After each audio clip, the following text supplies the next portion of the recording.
Good morning and welcome to another daily market outlook. Welcome to this new video. Hope you guys all had a fantastic day yesterday, and let's dive straight in, see what is going on with the major dollar pairs. And by the way, if you have any questions whatsoever, feel free to join the free Discord server. Link is in the description down below.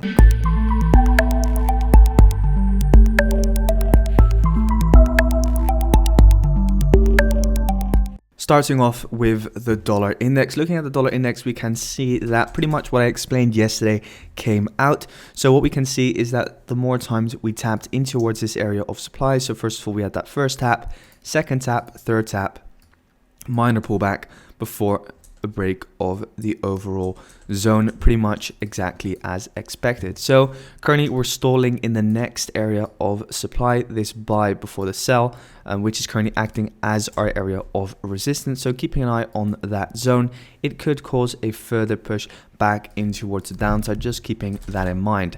Still looking at the daily, I still am being very cautious with my dollar bullishness, due to the fact that we have not taken out this low and haven't tapped in towards this area of demand.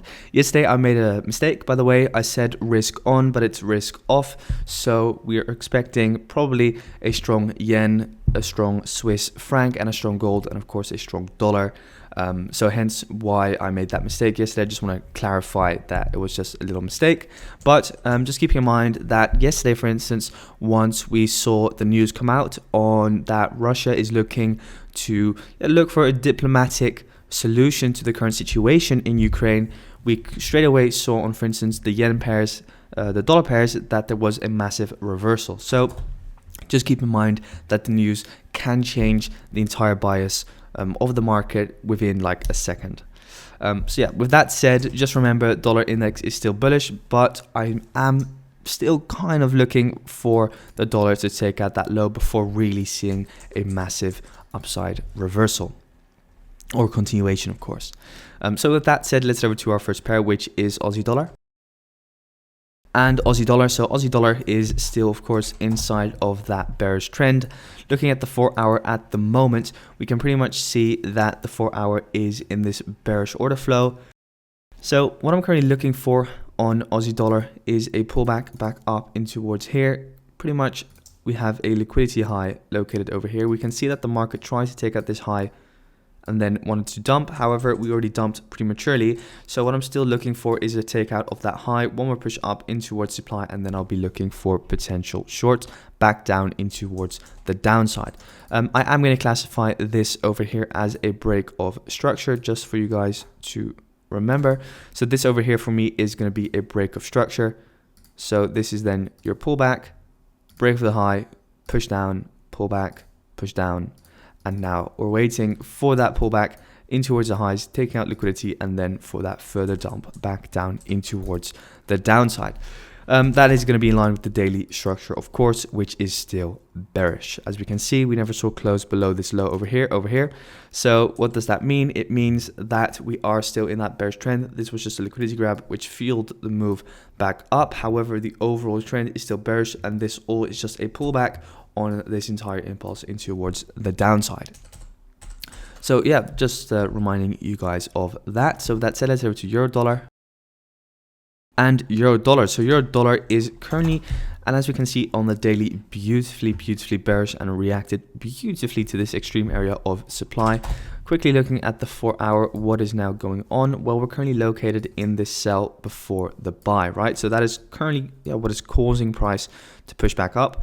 I personally would not be surprised if we were to take out this low and then, for instance, see the real reversal happening. A lot of early buyers getting into the market over here.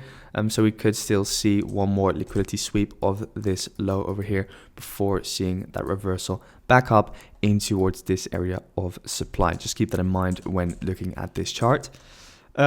Yeah, I'm personally only interested in taking shorts from this zone over here. I'm not looking for any trades at the moment in the current area of demand. Very bad location to short in my opinion. So I'm just going to be waiting for the pullback, take out this liquidity high, and then a potential further dump back down in towards the downside. So that's euro dollar. Let's over to pound dollar and pound dollar. So pound dollar yesterday, as pretty much as explained, has been seeing, of course, some bearish momentum.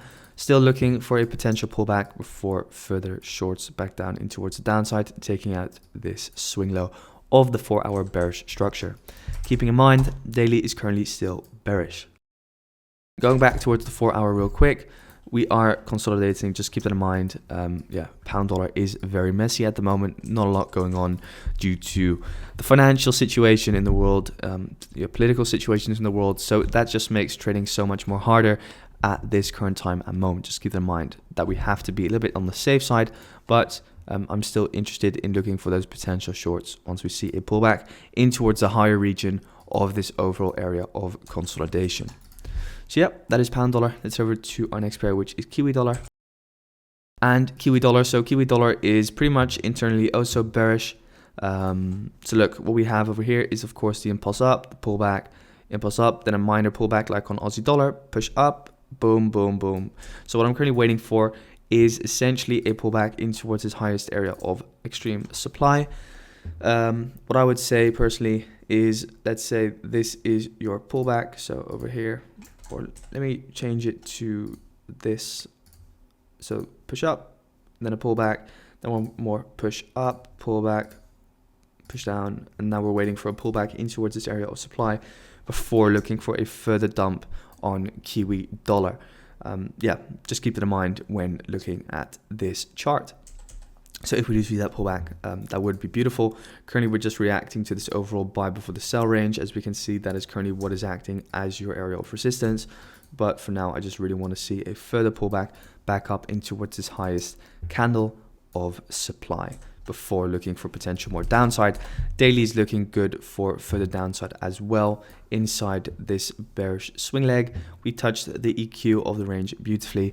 I am keeping in mind, by the way, that Kiwi dollar could move up higher because we kind of have this liquidity high which is now formed. Didn't react to any supply over here to our left, but just purely to support and resistance. So what that could mean is that we're going to take out that high, pop in towards these areas of supply, and then really see that further downside continuation. So I'm going to be really safe with that 4-hour setup. Just keeping in mind that these higher areas are much higher probability setups.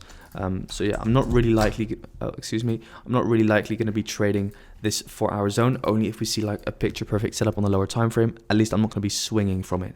For real swing trades, I'm going to be waiting for these higher zones up top over here, which are also beautifully formed on the daily. So yeah, that is that. Let's over to gold. And gold, so gold has just been moving up and up and up. Currently at this liquidity high over here, so grabbing liquidity and straight away reacting to it, meaning a lot of stop losses are now being taken out. Just keep in mind, it's pretty much what I've been saying all the time for the past few days/weeks. We are bullish on gold. This was just a pullback, and this is your bullish swing range. So just keep in mind, we're currently kind of trying to take out this swing high over here. So if we do and we see close above it, that means that this will become your new swing low, and then the new high over here, which is formed, is going to become your swing high, and then that's going to be your new bullish swing range. So yeah, I am expecting further upside on gold with the current political situation in the world. Just keep that in mind when trading. I am looking for longs, but guys, gold is just absolutely messy and pretty unpredictable as well, due to the fact that the political situation is just a little bit screwed at the moment in the world. But what I'll be looking for essentially is just a nice pullback at a certain point in time.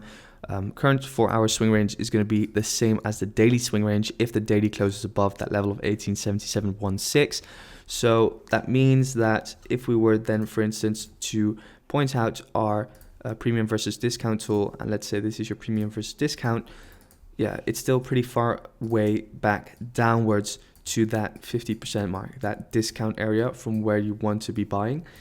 So I will be keeping my eyes out for this zone and only this zone for potential longs. Don't ask me if I'm going to be buying gold or selling gold. I'm just going to be waiting for lower prices to get hit before looking for buys. So yeah, this is pretty much just the zone that I'm going to be keeping my eyes out for. So yeah, that is it for gold, guys. Thank you so much for tuning in once again. Do not forget to leave a like and subscribe. And I wish you all a fantastic day. Thanks, guys.